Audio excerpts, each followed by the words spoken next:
Right now, joining us live on the set of Fight Day is the champ, Mr. Jon Jones. Recently won the UFC light heavyweight title and was set to fight his former teammate, Rashad Evans. Has now been sidelined with a bit of an injury, but here to talk about all of that and more is Jon Bones Jones himself. Jon, thank you for being with us today here on Fight Day. Is this the hurt hand? Should I shake it gingerly? Yes, it is the hurt hand. But, so what exactly is going on with your hand? Well, what happened was I've been getting some, I've been getting tendons torn in it since I was in college, and now that I'm becoming more of a professional, my staff advised that I just get it done and over with and get surgery on it so that we can have a long, successful, and healthy career. Now, I think that's a smart move, but there's going to be some critics, and people go, oh, you win the title, now you're going to take a little vacation. Let them talk. Yeah, doesn't matter to you? No. Smart move to get this repaired now, but when the whole thing happened with you winning the title, they put Rashad in the cage, and they said you guys are going to fight each other, and then there was, I won't call it a meltdown on Twitter, but you guys were going back and forth, having a little bit of fun with each other, and there were some words that were exchanged. Now that that fight is off the table, at least for now,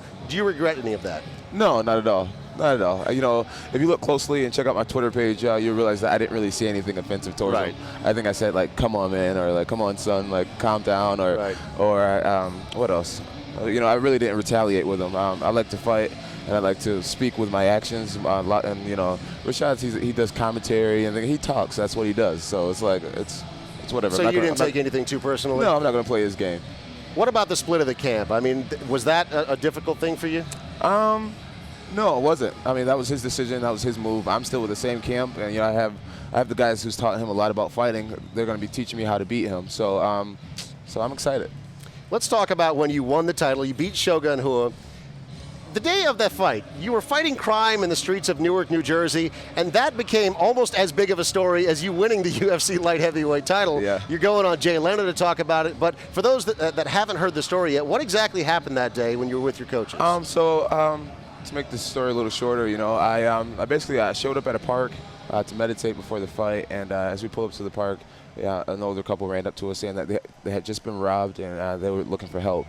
So me and my coaches, we chased after the guy who robbed them, and I had caught up to him first because I was in great shape leading up to the fight, and I caught up to him and I took him down, and we held him there. Called the police, got the woman her things back, and it was great. It was an awesome feeling to help out someone. And then next thing you know, you're on Jay Leno's couch talking about it. What's it like for you, 23-year-old kid? You realize a dream and winning the belt. Next thing you know, whoa, kid, hang on, back it up here. Compared to me being an old man at 31, you're 23 years old. You're a young guy. You're realizing a dream. Right. You're becoming the champ, and the next thing you know, you're on Jay Leno. That's not part of the standard fare for becoming a UFC champion. Yeah. What's it like for you to be sitting in that situation going, wow, this is all actually happening? Yeah, it was awesome. It was an awesome experience. I was just trying to really stay calm, to be honest with you. I was really nervous to be on the Jay Leno show. That's millions of viewers. Yeah. It's great for our sport. So I was just like, okay, Jay Leno's just a normal guy, just like me. Relax, just talk to him and everything. So I did well with the interview, and I was excited about it. It was great.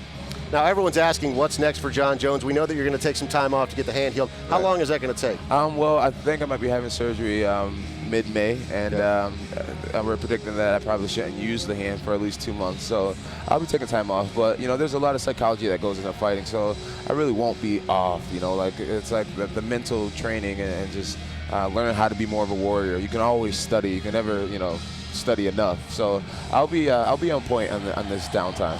I think it was like 20 seconds after you'd won the title that Lorenzo Fertitta twittered something about you versus Anderson Silva. It seemed like it popped up immediately. What are your thoughts on that fight? I think, people want to see me and Anderson fight because of our styles are very similar and our body types are very similar.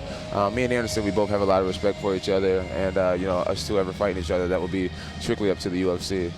But you're not opposed to it? No comment. No comment. Fair enough. What if I just suggest, like, Cowboy Stadium? You versus Anderson Silva. Cowboy Stadium? Yeah. Cowboy Stadium. 100,000 people. Wouldn't that be cool? No matter who I was competing against, it would be really cool to fight. You see this guys at home? I'm trying to talk him into it right now because I know that we all want to see it. It's not going to work. It's not going to work. Final thing, the headband. Are you showing some allegiance to GSP tonight? Absolutely. Team Jackson, GSP. Yeah. I got to represent. And what kind of challenges do you think that Jake Shields is going to pose to George St. Pierre tonight? To be honest with you, not too many. Maybe Jake being on top, George could be in an awkward position. But George is smart, man. He's a warrior. He's an educated athlete. And he's done all the things to eliminate his chances of losing, I'm sure. Studying the takedown defense and studying Jake's favorite takedowns, his guard passes, everything. I think GSP's going to win this fight with ease. Jon Bones Jones, thank you so much, my friend. Thanks for having me. Pleasure having you on the show. Cheers.